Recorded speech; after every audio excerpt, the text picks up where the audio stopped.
Bismillahirrahmanirrahim.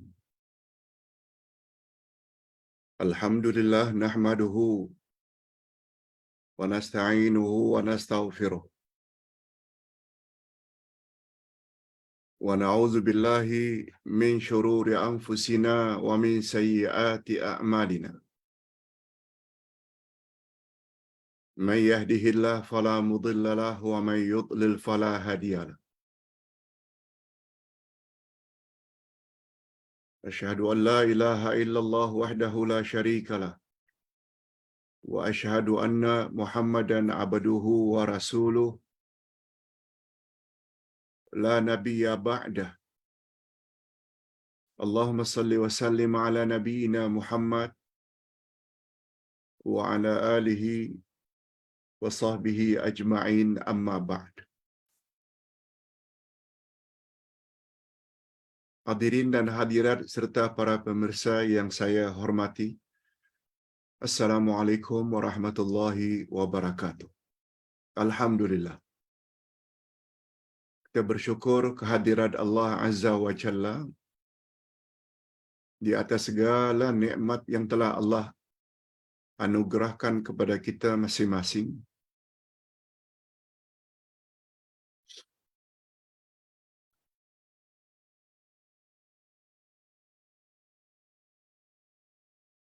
Mudah-mudahan nikmat demi nikmat yang telah Allah anugerahkan kita termasuk ke dalam golongan orang-orang yang pandai mensyukurinya. Dan Allah berjanji, bila nikmatnya disyukuri, Allah akan berjanji akan tambah-tambah lagi nikmat tersebut. Sebagaimana firman Allah dalam surat Ibrahim ayat 7. A'udzubillahi minasyaitonirrajim. La in syakartum la azidannakum. Sekiranya kamu syukuri nikmat, niscaya aku akan tambah-tambah lagi nikmatku kepadamu. Tapi sebaliknya Allah sambung, wala in kafartum inna adzabi lasyadid. Tapi bila kamu kufur nikmat, tidak pandai syukuri nikmat, ingat azabku sangat pedih. Na'udzubillahi min dzalik. Okey. Dalam masa yang terbatas ini, kuliah kita hanya hari ini. Esok Ustaz sudah akan berangkat pagi-pagi ke Perlis untuk mengikuti beberapa seminar dalam keadaan yang tidak begitu sihat sekarang ini. Kita isi semampu yang boleh dengan menjawab beberapa pertanyaan jamaah. Ini juga termasuk salah satu cara kita mensyukuri nikmat. Kita yang ada sedikit ilmu, bukanlah banyak, kita tidak dibenarkan untuk menyembunyikan kebenaran yang kita tahu apabila pihak lain ingin memohon pencerahan.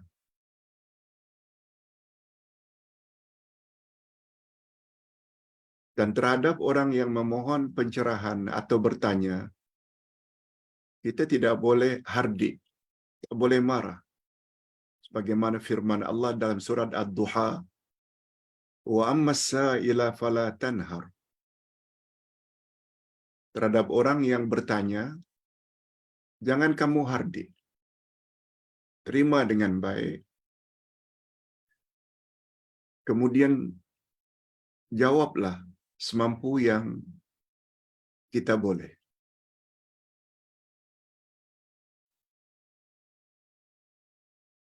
Setelah Ustaz hitung, pertanyaannya melebihi dari 20 pertanyaan yang selama ini Tak dapat Ustaz jawab karena beberapa kesibukan.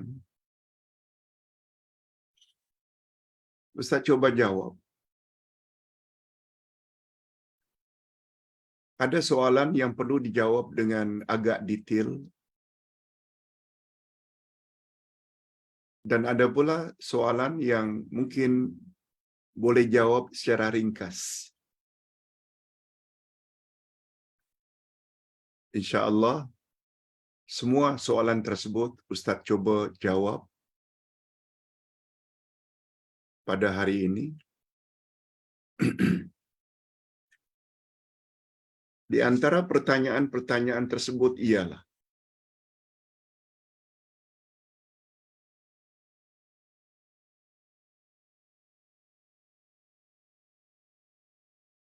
Pak Ustaz,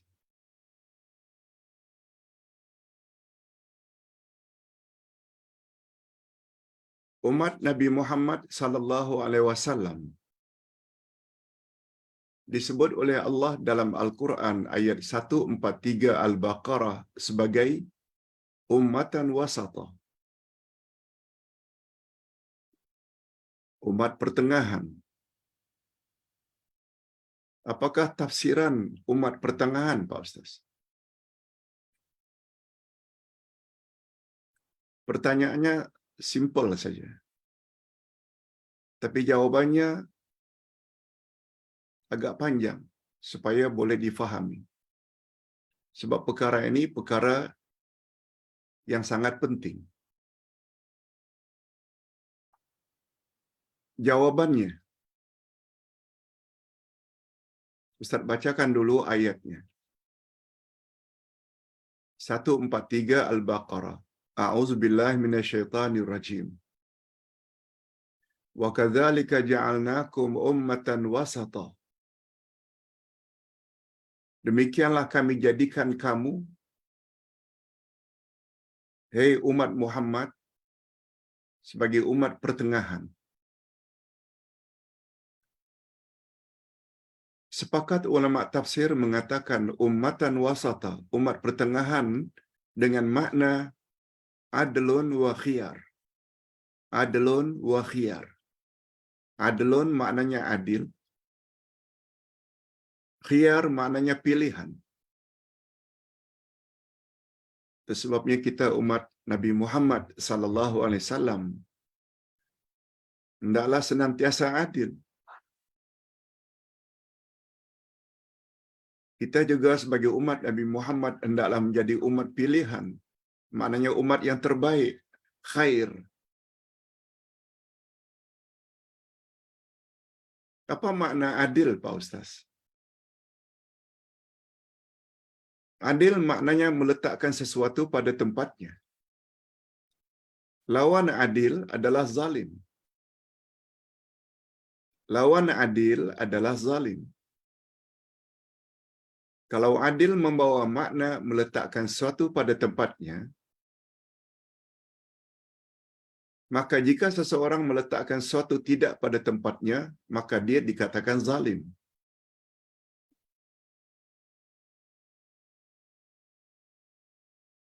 Oleh sebab itu, kalaulah Islam itu agama Allah yang dibawa oleh Rasulullah sallallahu alaihi wasallam untuk disampaikan kepada umat, umat Islam mestilah senantiasa ikut kehendak Allah dan kehendak Rasul. Sebab Islam agama milik Allah. Islam satu-satunya agama yang Allah redha.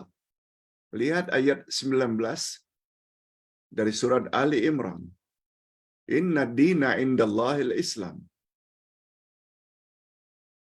Sejujurnya agama di sisi Allah adalah Islam. Allah perkuatkan lagi pada ayat 85 Ali Imran.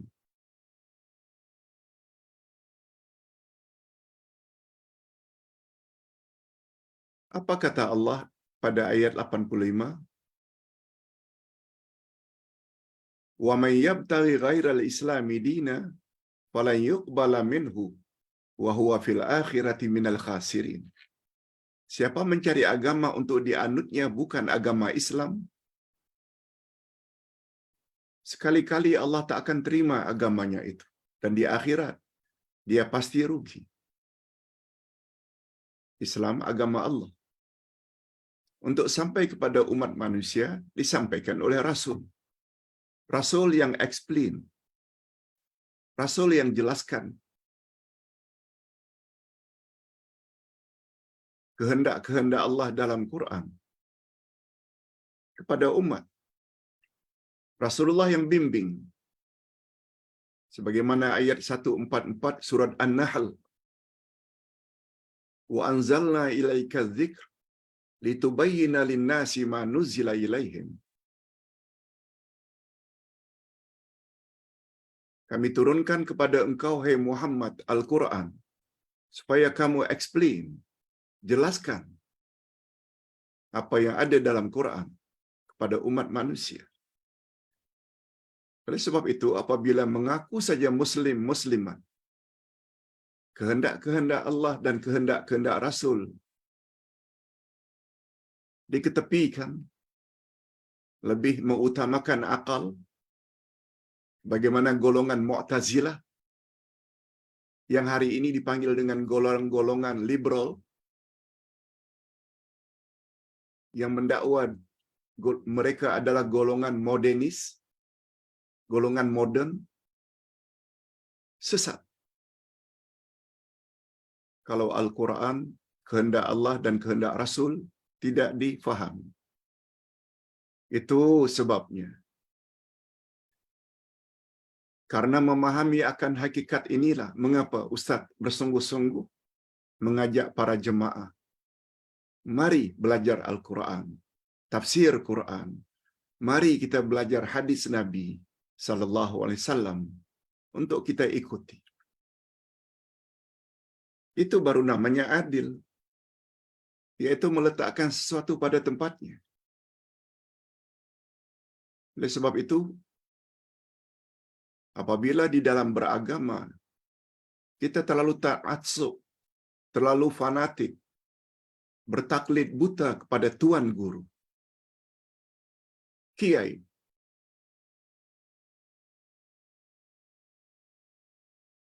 walaupun tuan guru, kiai tidak membawa apa-apa dalil dari Quran dan Sunnah, bahaya.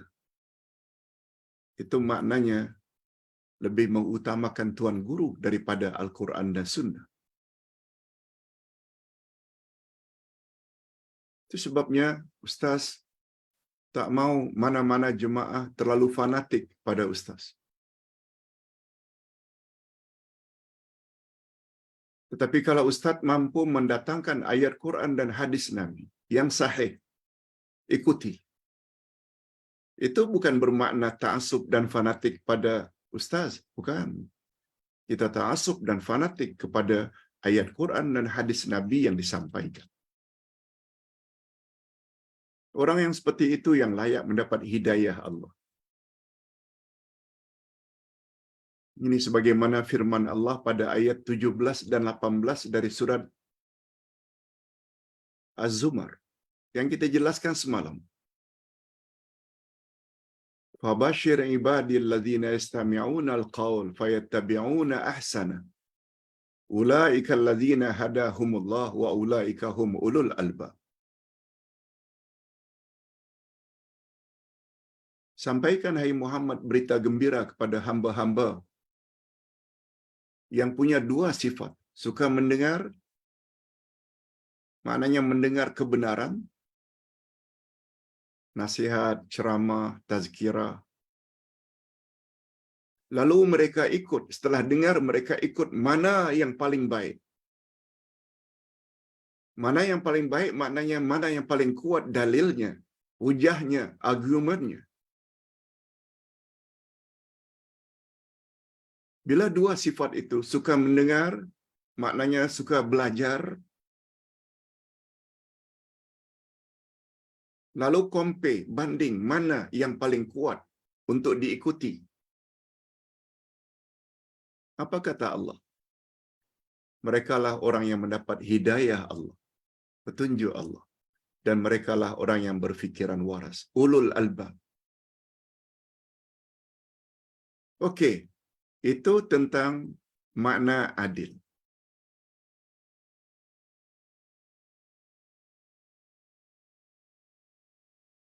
Adapun makna kedua dari ummatan wasata, umat pilihan. Bila kita sebagai umat Muhammad menjadi umat pilihan, umat yang terbaik, tentu saja bila kita ikut Rasulullah sallallahu alaihi wasallam dan para sahabat. Ustaz buktikan dalam hadis sahih riwayat Imam Bukhari dan Imam Muslim.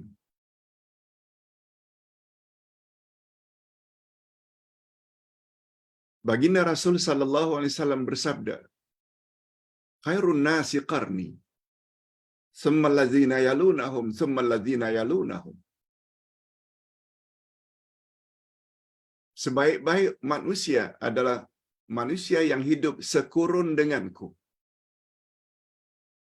Maknanya para sahabat yang hidup zaman Nabi. Kemudian kurun berikutnya yaitu tabi'in. Kemudian berikutnya yaitu atba'ut tabi'in.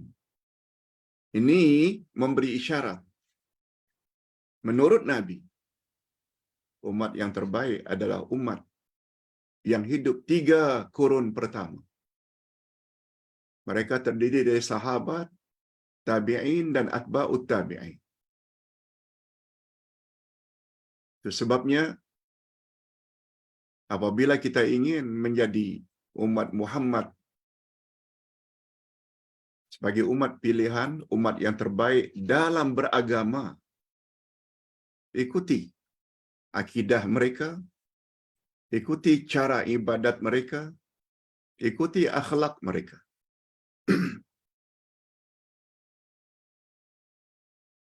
Allah Subhanahu wa taala ridha pada mereka. Tak percaya, lihat ayat 100 dari surat At-Taubah. Allah Subhanahu wa taala menyebut 3 golongan yang Allah redha pada mereka. Allah Subhanahu wa taala berfirman,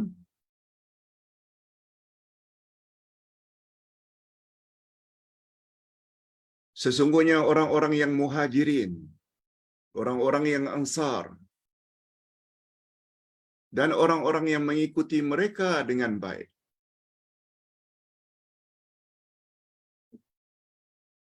Al-muhajirin wal ansar walladzina tabauhum bi ihsan.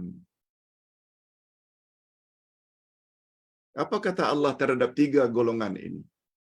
Muhajirin, orang yang berhijrah dari Mekah ke Madinah. Ansar, orang Madinah yang menjadi penolong Nabi Muhammad sallallahu alaihi wasallam. Golongan ketiga yaitu golongan orang-orang yang mengikuti muhajirin dan ansar. Kita bukan muhajirin, kita bukan ansar, tapi kita termasuk golongan yang ketiga, yaitu mengikuti muhajirin dan ansar dalam beragama. Apa kata Allah terhadap 3 golongan ini? Radhiyallahu anhum wa radu'an. Allah redha kepada mereka dan mereka redha terhadap Allah. Allah redha terhadap mereka dan mereka redha terhadap Allah. Radhiyallahu anhum wa radu'an.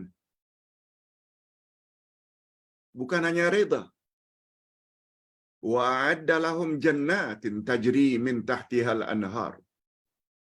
Lalu Allah masukkan mereka ke dalam syurga yang mengalir di bawahnya sungai-sungai. Allahu Akbar. Apa syarat untuk mendapat redha Allah dan masuk syurga? Karena ikut muhajirin dan ansar. Betul tak muhajirin dan ansar itu adalah sahabat? Ini dia menjelaskan makna. Sahabat golongan yang terbaik. Dengan kata lain, mereka adalah dari kalangan salafus saleh. Tak ada jaminan terhadap orang yang hidup setelah 3 kurun pertama. Setelah. Dan ikut silakan selagi rujukan mereka itu rujukan 3 kurun pertama. Okey. As-sabiqunal awwaluna minal muhajirin wal ansar. Masya Allah. Terima kasih Ibu Nik Nursita.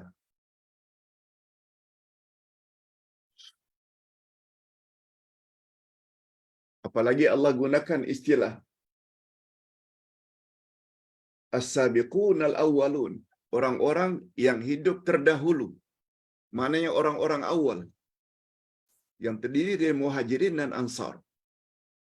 Mereka lah orang-orang yang terbaik. Lalu kita pula yang tidak sezaman dengan mereka, ikut mereka. Allahu Akbar. Sebabnya,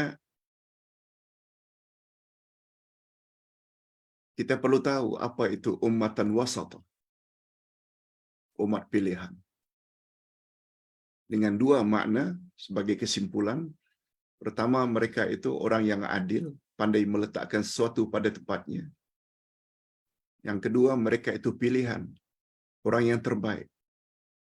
Siapa yang mereka patut ikut kalau ingin agar agama mereka menjadi baik? Ikut para sahabat, ikut Nabi, ikut para sahabat, tabi'in, atba'ut tabi'in. Okey, kita berpindah ke soalan yang kedua.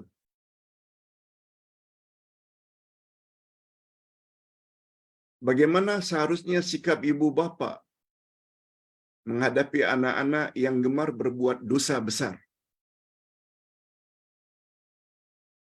Apakah mereka diam saja karena terlalu sayang? Atau mesti tegur? Dan saya juga, kata penanya, ingin tahu apa makna dayus. Bagus. Bagus pertanyaannya. Jawabannya, anak-anak yang kita sayangi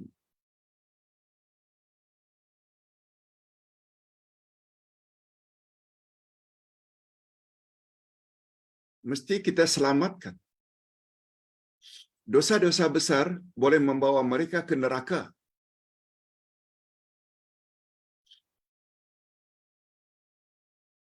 Sebagai ibu bapa, wajib membetulkan dan menegur sikap anak tersebut. Allah berfirman pada ayat 6 dari surat At-Tahrim.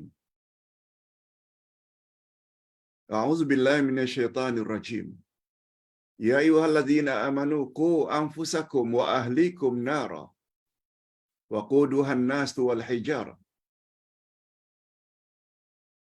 Hei orang-orang beriman, jagalah dirimu dan ahli keluargamu dari api neraka yang bahan bakarnya terdiri daripada manusia dan batu. At-Tahrim ayat 6. Ayat ini memberi isyarat orang-orang beriman, termasuk kita sebagai ibu bapa, selain memelihara diri kita dari masuk neraka, kita juga disuruh oleh Allah agar memelihara ahli keluarga daripada api neraka. Oleh sebab itu, apabila suami melihat isteri sebagai ahli keluarga buat maksiat, keluar rumah dedah aurat bersama laki-laki lain tanpa batas, lalu tidak tegur, ini yang namanya dayus.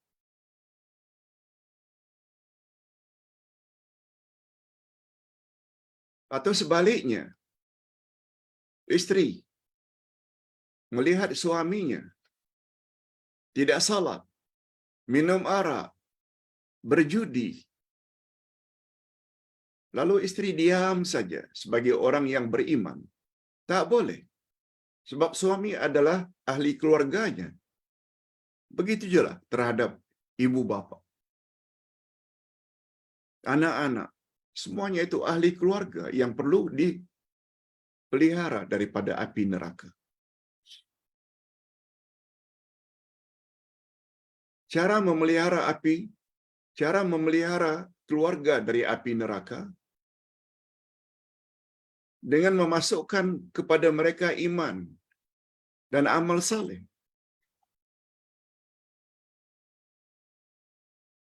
Oleh sebab itu, bila ibu bapa buat maksiat, selalu mendatangi bomo, tanya perkara-perkara pelik, lalu percaya, anak-anak yang faham mesti tegur.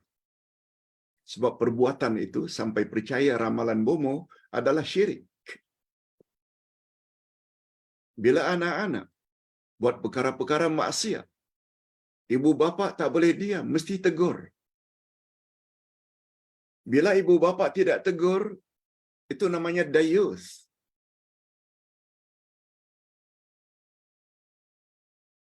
Orang dayus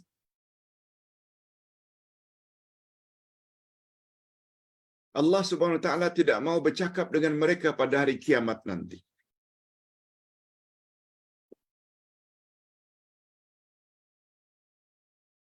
Dalam hadis sahih riwayat Imam Ahmad, kata Syekh Nasaruddin Albani, hadis ini sahih.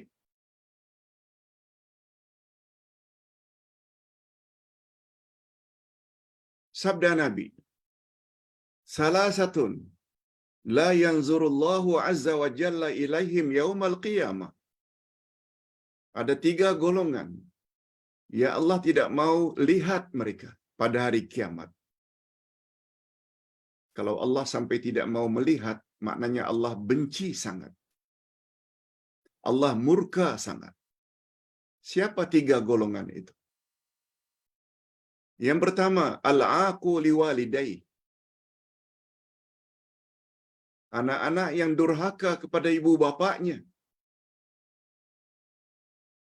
1. Al-mar'atul mutarajjilah. Wanita yang berkelakuan seperti laki-laki.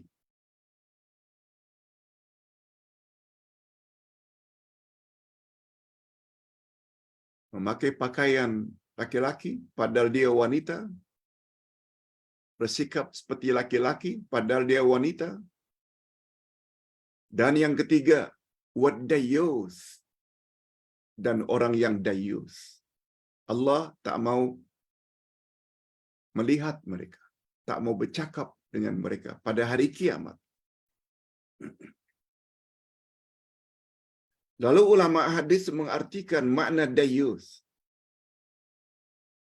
Ustaz ambil dari kitab Fathul Bari, syarah Sahih Bukhari. Apa kata pengarangnya? Orang yang dayyus itu ialah suami atau ibu bapa yang membiarkan terjadinya perbuatan buruk dalam ahli keluarganya. Itu dia dayyus. Bukan hanya suami terhadap isteri, tapi juga terhadap ibu bapa, terhadap anaknya. Lawan daripada dayyus adalah al-ghayur. Al-ghayur maknanya ibu bapa atau suami yang ambil berat terhadap istrinya, kalau itu suami. Ibu bapa yang ambil berat terhadap anak-anaknya, terhadap keluarganya, sehingga dia tidak membiarkan keluarganya daripada perbuatan-perbuatan maksiat. Itu namanya al-ghayur. Mudah-mudahan kita termasuk dalam golongan al-ghayur. Kita mohon dilindungi oleh Allah daripada menjadi insan-insan yang dayyus.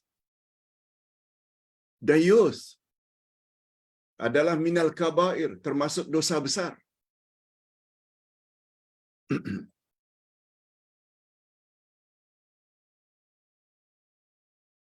Oleh sebab itu berbalik kepada pertanyaan. Setelah kita tahu makna dayus. Dayus itu dosa besar. Bukan saja suami terhadap isteri, membiarkan mereka tanpa cemburu, tanpa menegur. Begitu juga ibu bapa yang enggan menegur sikap anak-anak. Dayus. Pertanyaannya, apakah kita wajib tegur Pak Ustaz atau diam saja karena sayang pada mereka? Semua kita sudah dapat tahu jawabannya. Mesti tegur. Mesti nasihati. Mesti ambil tindakan.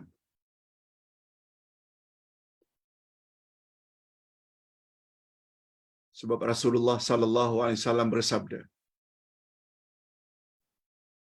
"Man ra'a minkum munkaran falyughayyirhu bi yadihi, wa man lam yastati' fa bi lisanihi, wa man lam yastati' fa bi qalbihi, wa dzalika adhaful iman." Bila kamu lihat suatu kemungkaran, terutama bila dilakukan oleh istri,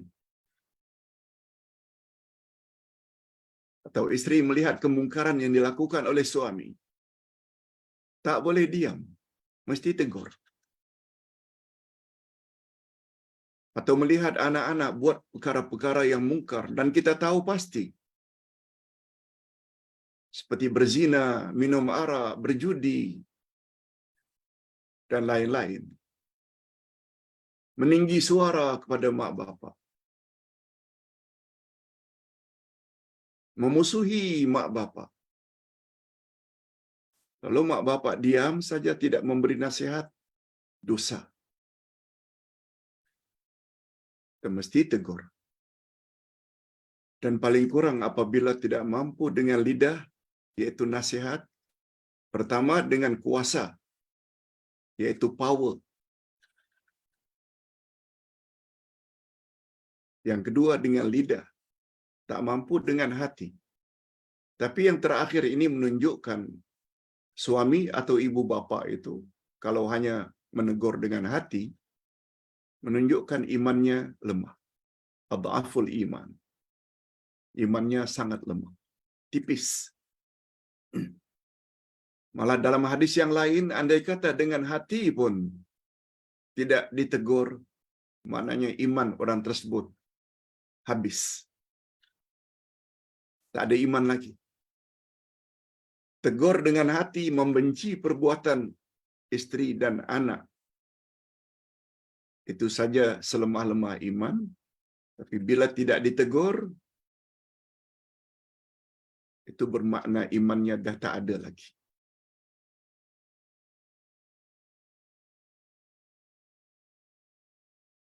Satu lagi bahayanya,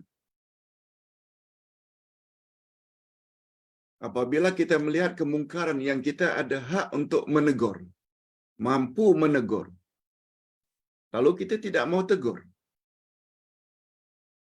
Allah Subhanahu wa taala besar kemungkinan akan turunkan bala satu keluarga, dan doa ibu bapa serta suami tidak dikabulkan dan tidak diterima oleh Allah. Apa sebab? Karena membiarkan perkara-perkara buruk berlaku dalam keluarga yang dia tidak mau tegur. Hadirin dan hadirat serta para pemirsa yang saya hormati.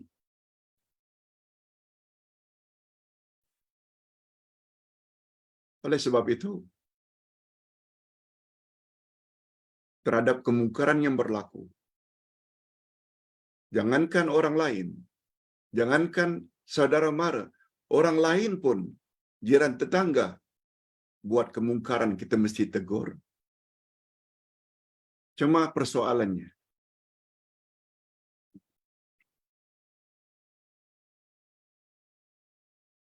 andai kata teguran kita tidak berhasil,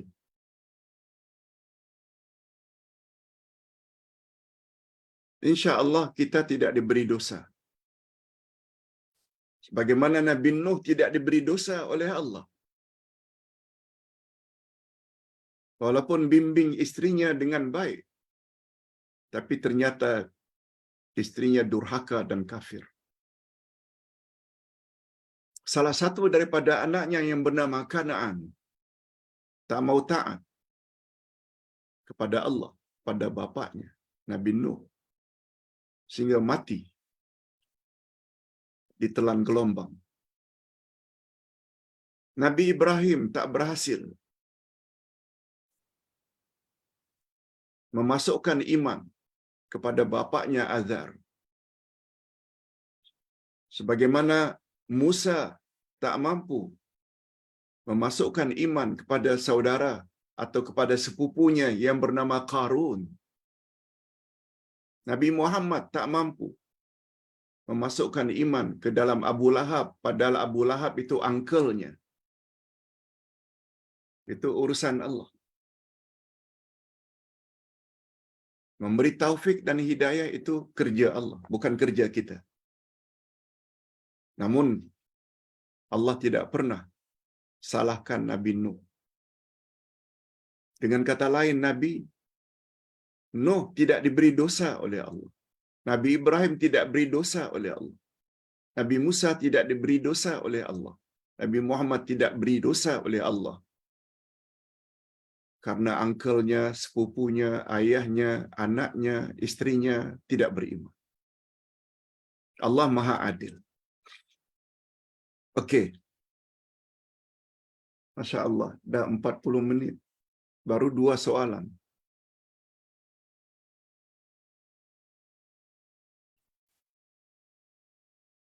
Macam mana dengan 18 soalan lagi, Pak Ustaz? Okey. Untuk soalan-soalan berikutnya, Ustaz akan jawab secara ringkas. Masa kita lebih kurang setengah jam saja lagi.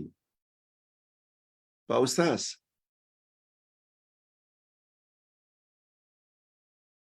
terdapat anjuran agar berpuasa sunat pada penghujung setiap bulan yang disebut dengan ayyamus sud, hari-hari gelap. Apa beza dengan ayyamul bid, hari-hari putih? Puasa ayyamus sud, 3 hari penghujung setiap bulan. Adakah dalilnya, Pak Ustaz? Hadirin dan hadirat rahimakumullah. Ustaz cuba jawab semampunya.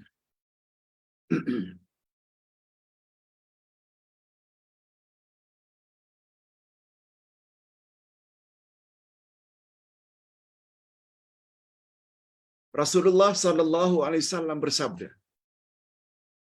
Coba dengar sabda Nabi.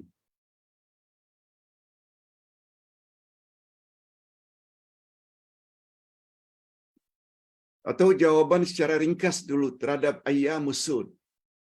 Puasa 3 hari setiap penghujung bulan. Selain Ramadan maksudnya. Syawal, Zulqa'dah, Zulhijjah, begitulah seterusnya. Sampai Sya'ban. Adakah dalilnya dari Nabi, Pak Ustaz?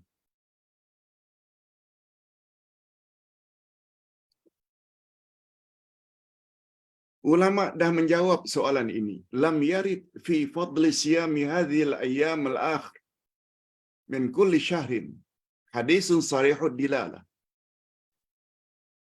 Tidak ada satupun hadis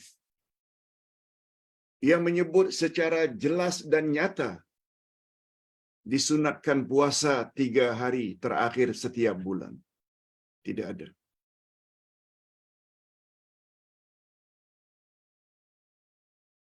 Hanya saja para ulama memberi beberapa pandangan terhadap satu hadis sahih yang datang dari Nabi. Bunyi hadis sahih itu berkata Abu Hurairah telah berwasiat kepadaku Rasulullah sallallahu alaihi wasallam agar aku berpuasa 3 hari dalam setiap bulan. Maksudnya selain Ramadan. 3 hari.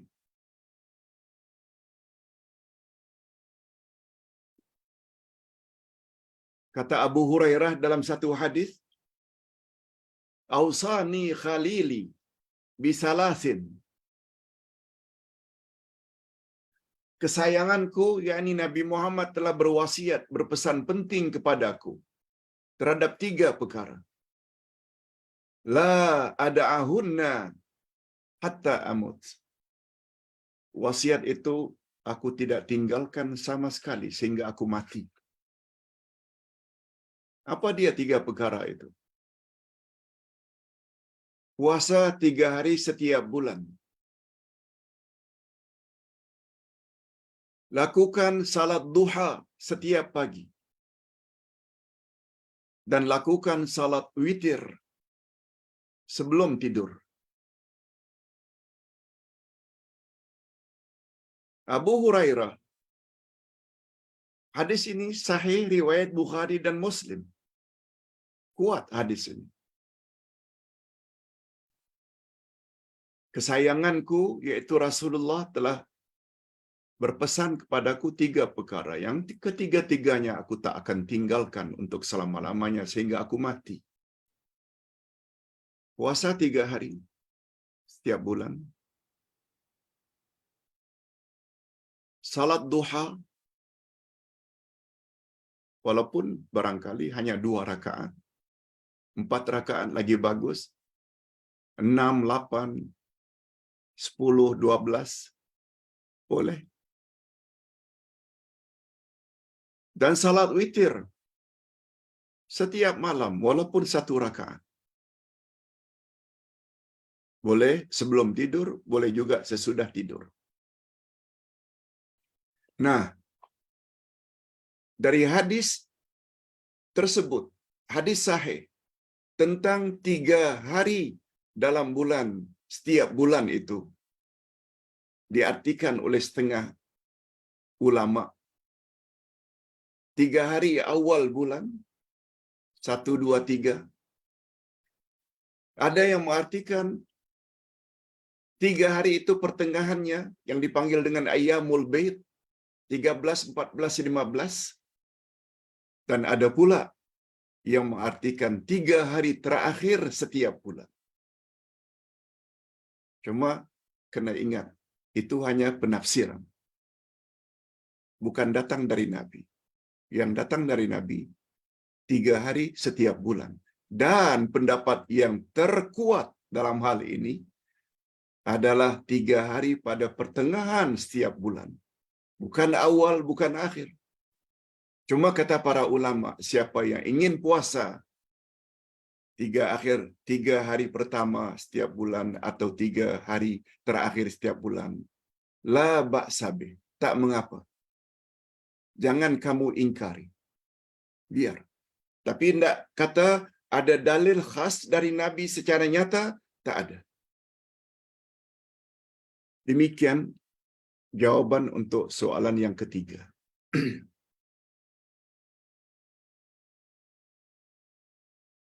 Soalan yang keempat atau seterusnya, Pak Ustaz,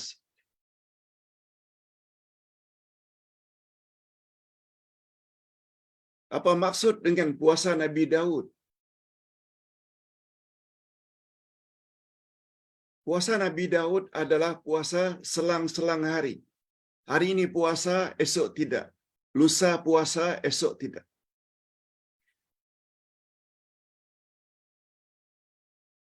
Puasa ini pernah disebut oleh Nabi Muhammad sallallahu alaihi wasallam pada bahwa puasa yang terbaik adalah puasa Nabi Daud. Seorang sahabat yang bernama Abdullah bin Amir ibn al-As,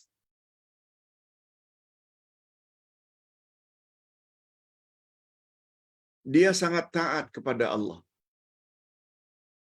dengan maksud banyak beribadat.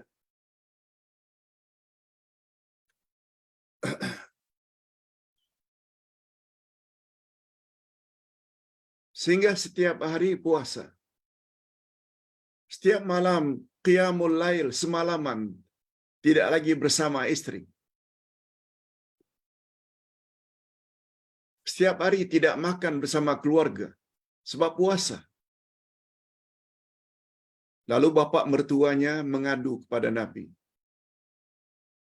Kasihan anak perempuanku. Suaminya Abdullah bin Amir ibn al-As. Setiap malam qiyamul lail tidak lagi bersama istri.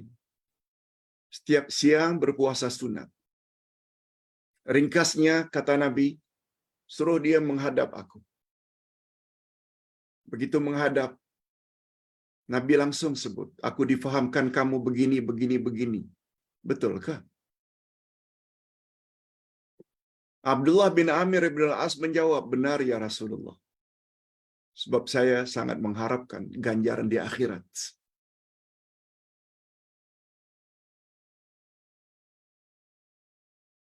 Itu alasannya. Puasa setiap hari. Supaya dapat makan nanti yang lezat cita rasanya di akhirat. Tidak bersama istri. Supaya nanti dapat istri-istri di akhirat.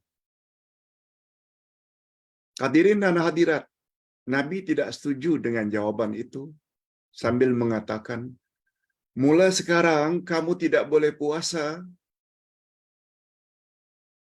kecuali 3 hari dalam sebulan. Nah, datang lagi hadis itu.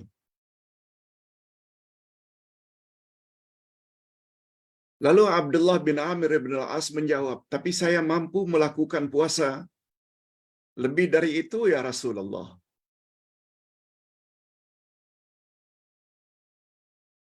Kalau kamu ingin puasa juga lebih dari 3 hari, puasalah Senin Kamis. Sebagaimana yang baginda selalu buat. Puasa Senin, puasa Kamis.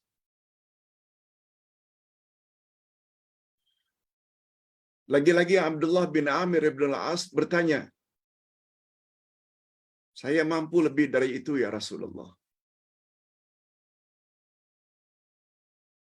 Nah, kalau kamu mampu, kamu puasalah selang-selang hari. Puasa Nabi Daud. Nabi sebut puasa Nabi Daud. Sehari puasa, sehari tidak. Sehari puasa, sehari tidak. Ketika Abdullah bin Amir bin al-As menjawab, saya mampu lebih dari itu ya Rasulullah. Coba dengar jawaban Nabi, singkat. La fadla min hadha. Tidak ada puasa yang lebih afdal dari puasa Nabi Daud. Yaitu puasa selang-selang hari.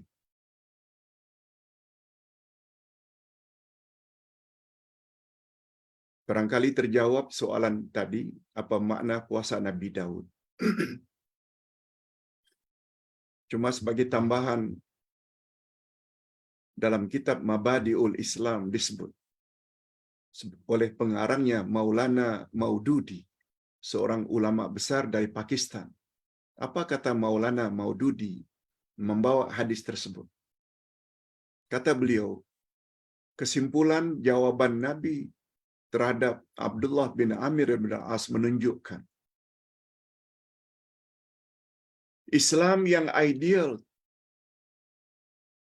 pada seseorang, Islam contoh, Islam terbaik, apabila seseorang Islam itu dapat menunaikan kewajibannya kepada semua pihak. Kewajibannya terhadap Allah, kewajibannya terhadap ibu bapa, kewajibannya terhadap jiran tetangga, kewajibannya terhadap pasangan, kewajibannya terhadap anak-anak.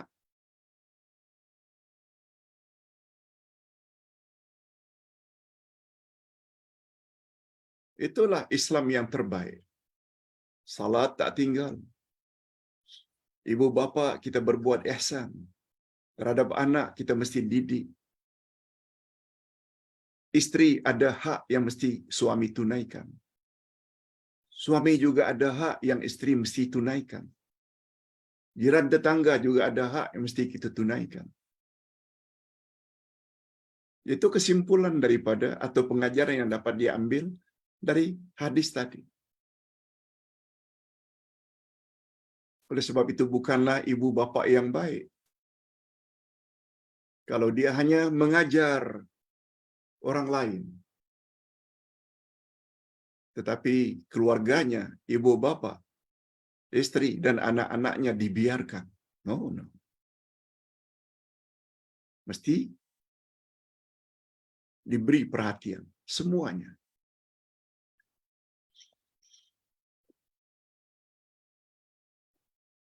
Pertanyaan berikutnya, Pak Ustaz, boleh tak kita qada salat witir yang kita barangkali tertidur malamnya atau karena sakit, lalu kita qada pada siangnya waktu duha atau habis zuhur? Jawabnya boleh.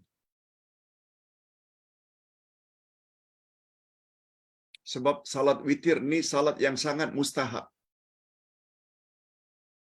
Itu sebabnya kata para ulama, Nabi Muhammad sallallahu alaihi wasallam bila musafir, beliau tidak pernah meninggalkan dua salat. Pertama, qabliyah subuh. Yang kedua, witir. Sampai begitu. Itu sebabnya kata Nabi, bila terlupa, tertidur, atau karena sakit tidak dapat melaksanakan witir pada waktu malam, boleh diqada witir itu pada waktu siang, tapi dengan syarat witir tersebut hendaklah dilakukan secara genap. Kalau biasa buat 3 rakaat, buat 4 rakaat. 2 rakaat, 2 rakaat. Kalau biasa buat 5 rakaat, qada pada waktu siang buat 6 rakaat. 2, 2, 2. Bila biasa buat 1 rakaat, qada pada siangnya buat 1 rakaat. Maaf, buat 2 rakaat. Walaupun niatnya witir. Begitu kata Nabi.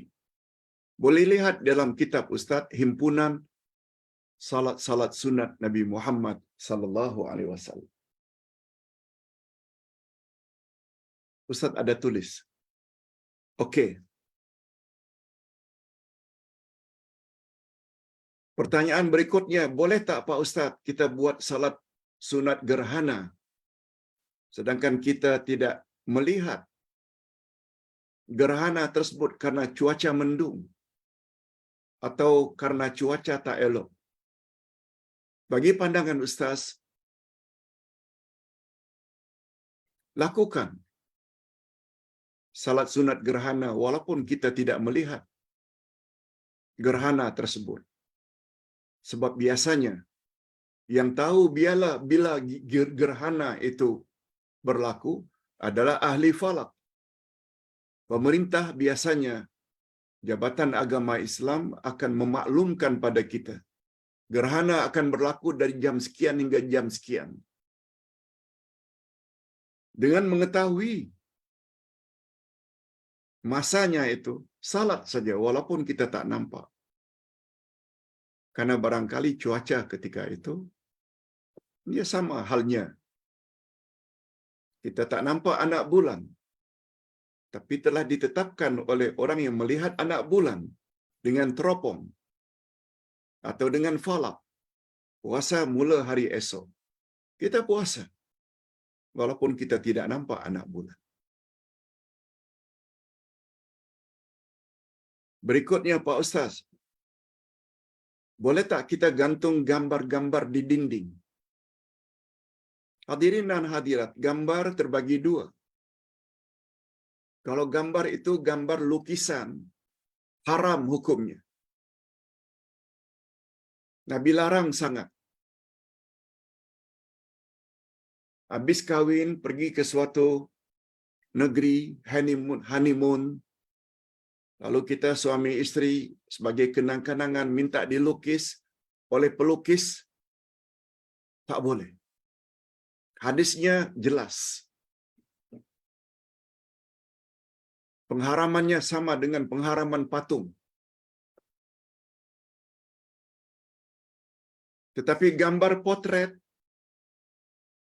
diambil dengan kamera, para ulama berbeza pendapat. Ada yang mengatakan itu boleh, sebab itu hanya image, bukan gambar. Dia bagaikan kita berada di depan cermin. Walaupun kita nampak wajah kita, badan kita, pakaian kita, tapi itu bukan gambar. Itu bukan gambar yang dimaksudkan. Lukisan yang tak boleh. Tetapi andai kata ingin menggantungkan gambar yang bukan lukisan, insya Allah tak mengapa. Cuma untuk menghindari daripada khilaf ulama, lebih baik jangan letakkan gambar tersebut, ibu bapa ke keluarga, di dinding. Masukkan sajalah ke dalam album. Sedangkan di dinding-dinding itu sebaiknya kita letak ayat Quran, 3 qul, ayat 1000 dinar, Al-Fatihah, ayat Al-Kursi, atau yang tidak dilarang oleh Nabi, yaitu gambar-gambar pemandangan yang kita beli di suatu tempat, umpamanya di Medan, di Jakarta, di Bukit Tinggi. Cantik pemandangan gunung, di bawahnya ada sungai, ada sawah. Cantik. Itu adalah lebih selamat. Wallahu a'lam. Pak Ustaz, bolehkah isteri yang kematian suami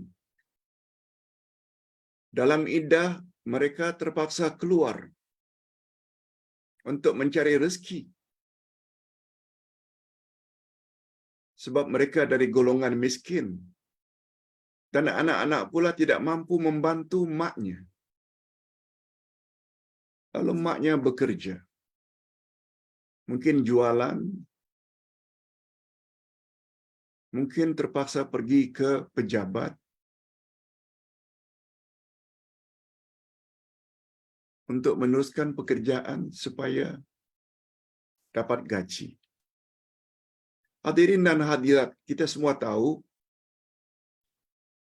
pada asalnya wanita kematian suami iddahnya 4 bulan 10 hari. Tak boleh keluar kecuali darurat, emergency. Oleh sebab itu, apabila dia orang yang tidak ada income kecuali dengan bekerja untuk makan, anak-anak tak mampu membantu, itu termasuk bab darurat. Dan kaedah untuk darurat sudah ada.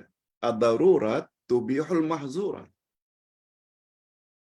Bila sampai ke peringkat darurat, hukum yang pada asalnya tak boleh, dia berubah menjadi boleh. Wallahu a'lam.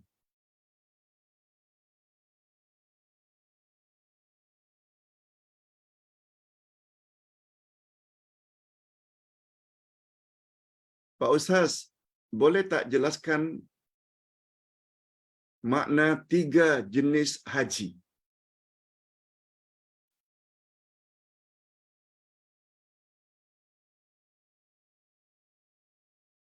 Semua kita tahu haji ada namanya haji qiran, haji ifrat, haji tamattu. Ustaz awali dulu dengan ifrat, yaitu apabila kita niat untuk haji dan buat haji dulu sampai selesai. Setelah selesai haji, lalu kita buat umrah. Jadi niat dari miqat untuk buat haji dulu. Selesai wukuf di Arafah, semuanya melontar jamarat, mabit, tawaf ifadah, sa'i haji, tahallul, semuanya. Lalu kita buat umrah. Mendahulukan haji, kemudian umrah, namanya ifrad. Dalam pemergian yang sama.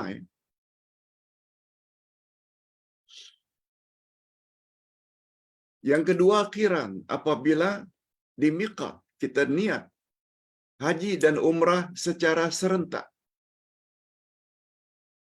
Allahumma hajjan wa umratan. Labbaik Allahumma labbaik. Niat haji dan umrah serentak. Itu namanya qiran. Tapi bila kita melakukan umrah dahulu, dari miqat kita pergi niat umrah dulu.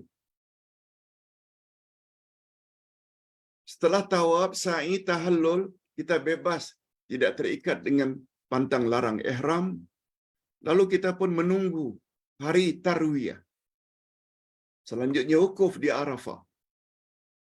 Nah, ketika 8 hari bulan itu kita pakai lagi ihram. Niat kita niat haji. Umrah sudah. Umrah dulu baru haji, namanya tamattu'.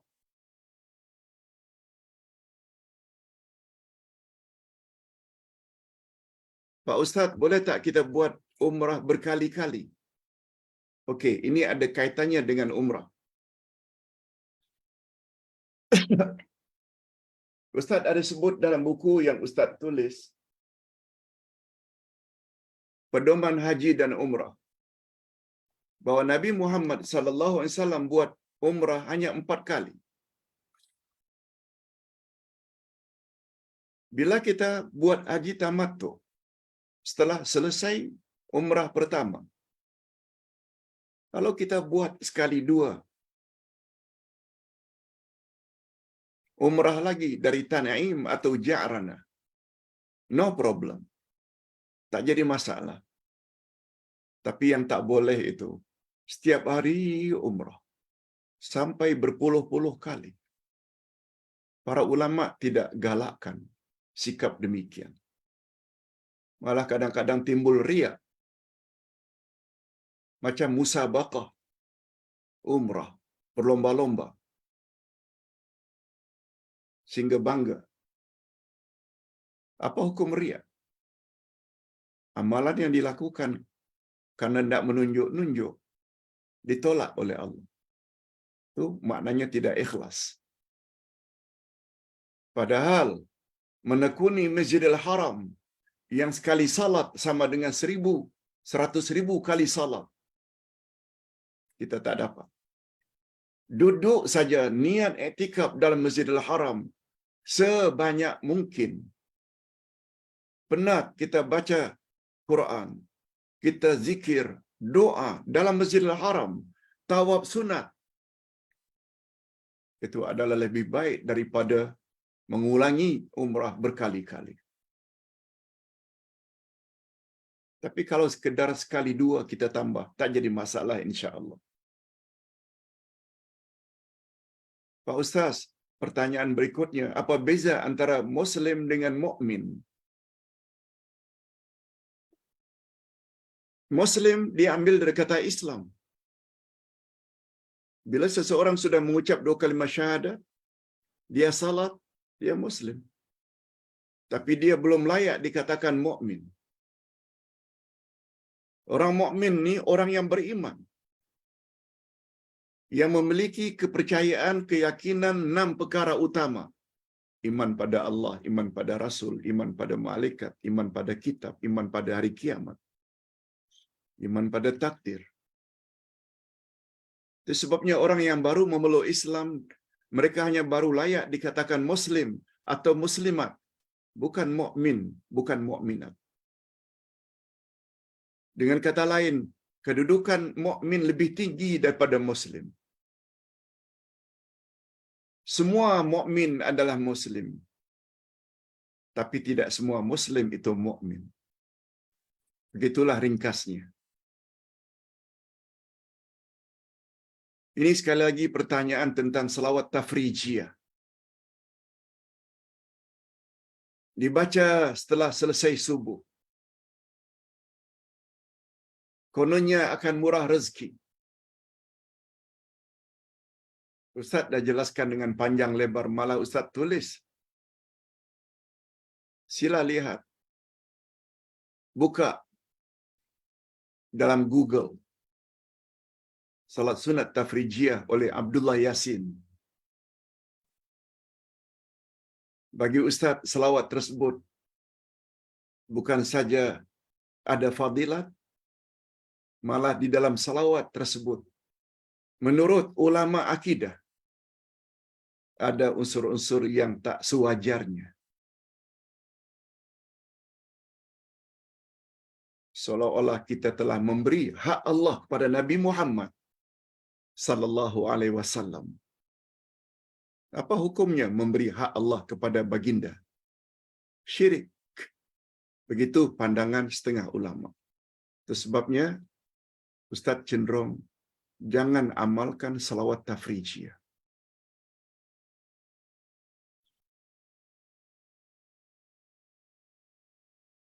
Pertanyaan berikutnya, Pak Ustaz, boleh tak kita buat korban untuk arwah?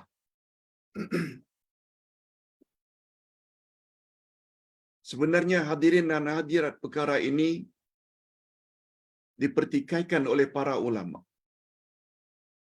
Ada yang mengatakan boleh, ada yang mengatakan tak boleh. Apalagi arwah ibu bapa. Ustaz cenderung kepada boleh.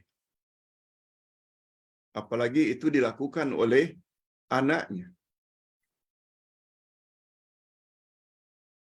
Ustaz cenderung hukumnya boleh. Korban atas nama ibu bapa. Boleh insya-Allah.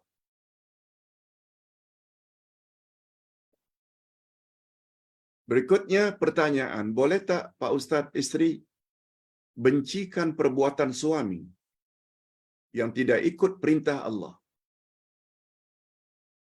Antara lain tidak salat, antara lain buat maksiat.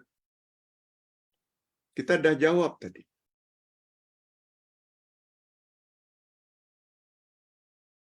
Jagalah dirimu dan ahli keluargamu dari api neraka.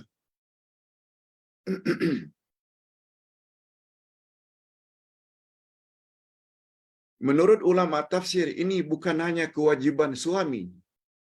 Selain memperbaiki dirinya supaya terlepas dari neraka, dia juga berkewajiban memelihara istrinya dari api neraka.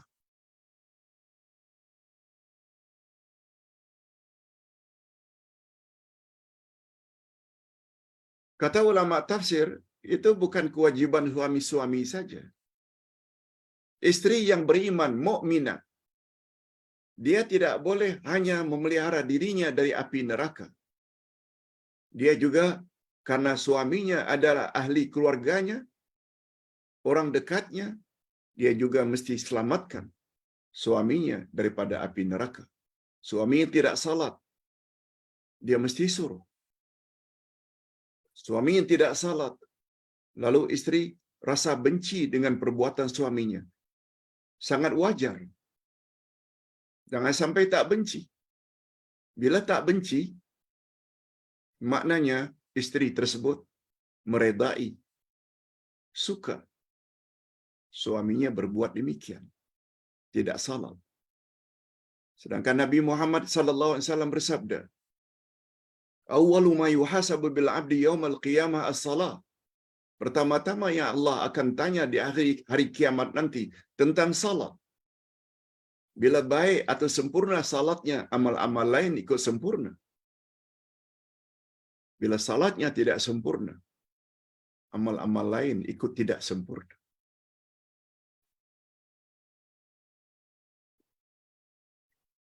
Apa pandangan Ustaz bila seseorang itu salat sunat berpindah-pindah tempat?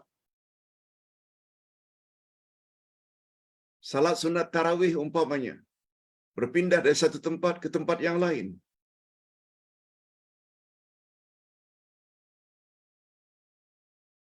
Kalau hari ini di suatu tempat, lalu keesokan harinya tempat yang lain, tak mengapa.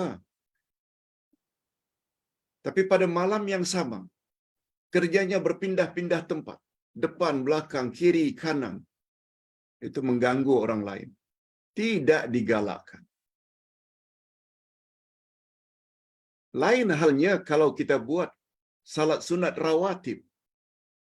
Qabliyah lain. Kemudian salat fardu lain. Zuhur umpamanya, tempatnya lain.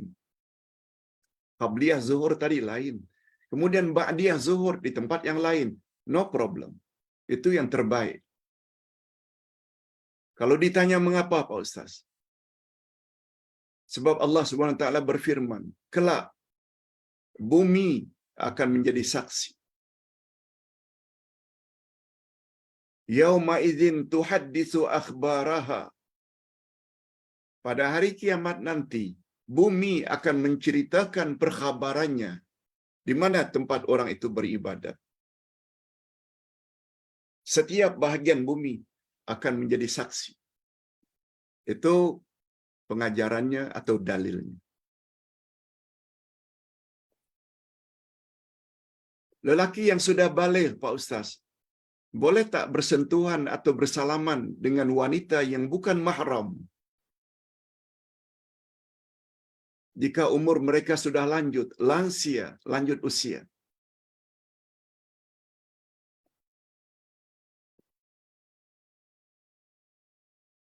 Kalau orang tua tersebut sudah tidak ada nafsu karena dah lanjut usia, dah nenek-nenek, barangkali tidak ada masalahnya. Tapi kalau sekedar lepas menopause, umur 50, 55, anak muda umur 18-20, berapa banyak orang-orang yang sudah menopause masih cantik, jelita? Yang seperti itu tidak boleh. Kecuali nenek-nenek yang sudah umurnya 80, 85, 90, yang sudah tidak ada lagi nafsu. Tidak jadi masalah menurut pandangan para ulama. Ustaz cenderung pada ini. Tapi yang umur 50, 55 sebaiknya hindarkan. Pertanyaan berikutnya.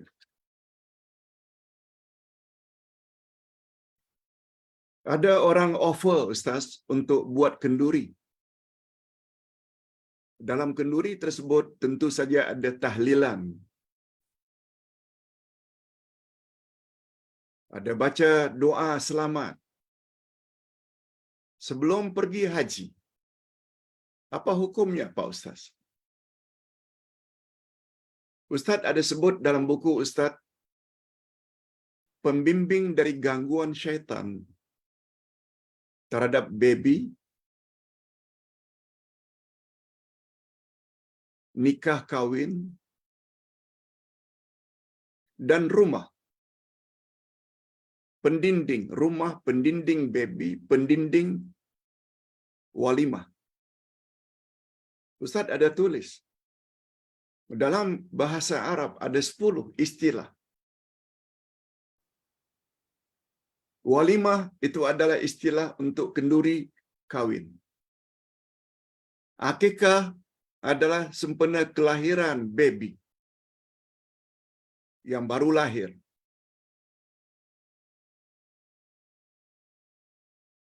Ada namanya udhiyah, yaitu korban.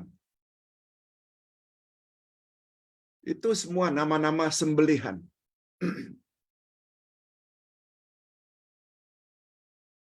Ada namanya al-hadiyu, yang kita sebut dengan dam haji.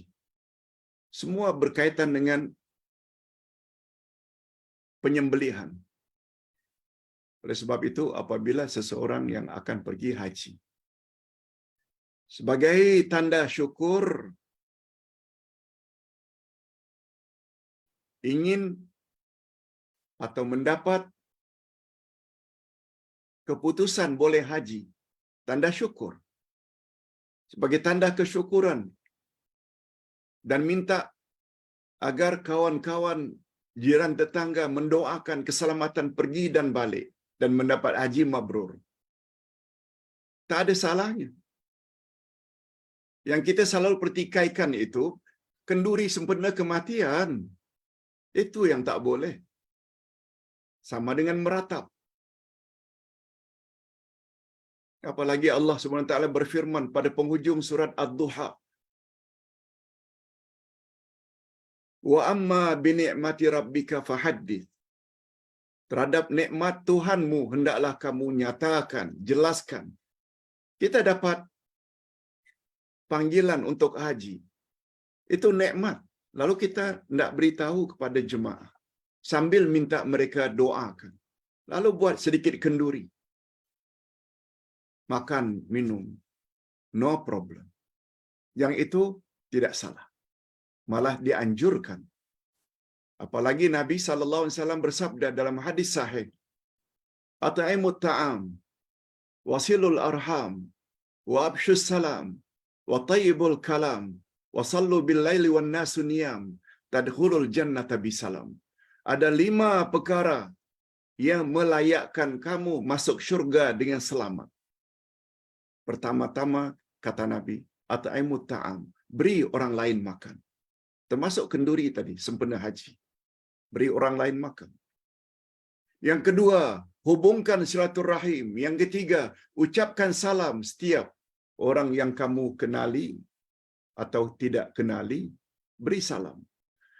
Ucapkanlah ucapan-ucapan yang baik-baik, tayyibul kalam. Dan yang terakhir, lakukanlah salat malam ketika orang sedang tidur nyenyak. Bila 5 perkara itu kamu lakukan, kamu layak masuk syurga dengan selamat. Hadis sahih dari Abdullah bin Salam. Pak Ustaz, ada satu ustaz menyebut tentang fadilat selawat ke atas Nabi. Ada 4 fadilat selawat ke atas Nabi. Bila dibaca sekian kali, fadilatnya ini, fadilatnya ini, fadilatnya ini.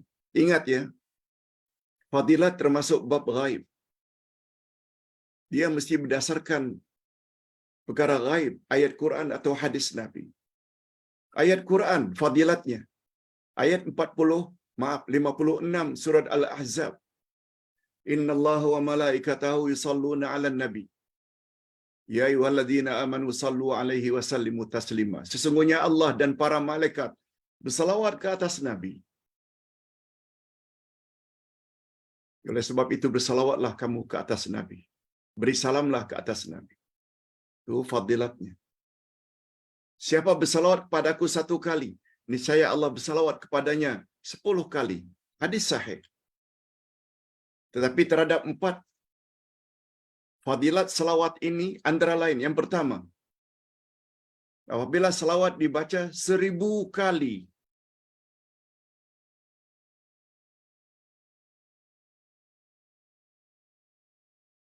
niscaya orang tersebut akan mendapat bisyarah. Dia layak masuk syurga sebelum dia mati. Yang ini tidak ada dalil yang sahih. 1000 kali fadilatnya, sebelum dia mati, dia akan dapat berita gembira bahwa dia akan masuk syurga. Dalilnya tidak ada yang sahih. Yang kedua, apabila seseorang baca 100 kali setiap hari, niscaya Allah akan penuhi hajatnya. 100 hajat. 70 daripadanya hajat-hajat akhirat dan 30 daripadanya hajat di dunia. Juga tidak ada hadis yang sahih. Adapun fadilat yang ketiga, siapa baca selawat 10 kali pagi, 10 kali petang, niscaya dia layak mendapat syafaat Nabi Muhammad. Yang ini sahih. 10 kali pagi, 10 kali petang, fadilatnya dia akan dapat syafaat Nabi Muhammad di akhirat nanti.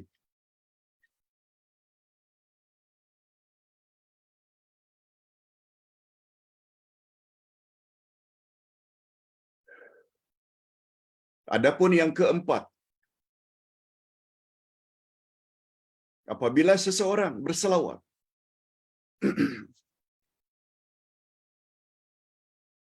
niscaya Allah Subhanahu wa taala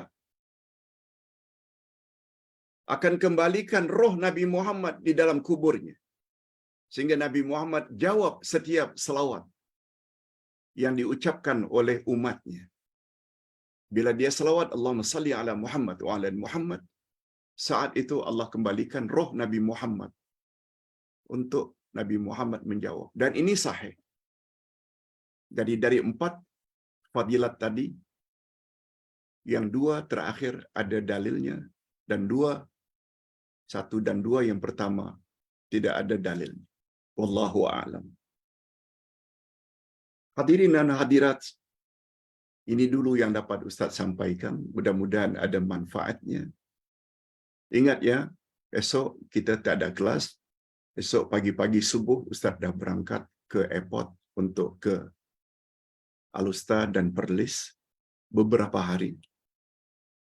Tengoklah nanti balik dari Perlis, ada beberapa hari boleh kita isi sebelum pergi lagi ke Perlis untuk perkampungan sunnah. Balik dari perkampungan sunnah, kita lihat nanti kalau ada boleh kita isi, sebab 9 hari bulan Jun Ustaz dah berangkat pula ke Abu Dhabi untuk selama 2 minggu untuk ziarah anak dan cucu di sana. Kita akhiri dengan doa. Alhamdulillahirabbil alamin wassalatu wassalamu ala asyrafil anbiya'i wal mursalin wa ala alihi wa sahbihi ajma'in. Rabbana ighfir lana dzunubana wa liwalidina warhamhum kama rabbawna shighara. Rabbana hab lana min azwajina wa dzurriyyatina qurrata a'yun waj'alna lil muttaqina imama. Rabbana atina fid dunya hasanah wa fil akhirati hasanatan wa qina adzabannar. Wa sallallahu ala nabiyyina Muhammad wa ala alihi wa sahbihi ajma'in. Walhamdulillahirabbil alamin. Subhanakallahumma wa bihamdik asyhadu an la ilaha illa anta astaghfiruka wa atubu ilaik. Assalamualaikum warahmatullahi wabarakatuh. Mohon doa ya. Mudah-mudahan Ustaz sehat dan selamat pergi balik ke beberapa negeri termasuk ke Abu Dhabi. Terima kasih banyak. Assalamualaikum warahmatullahi wabarakatuh.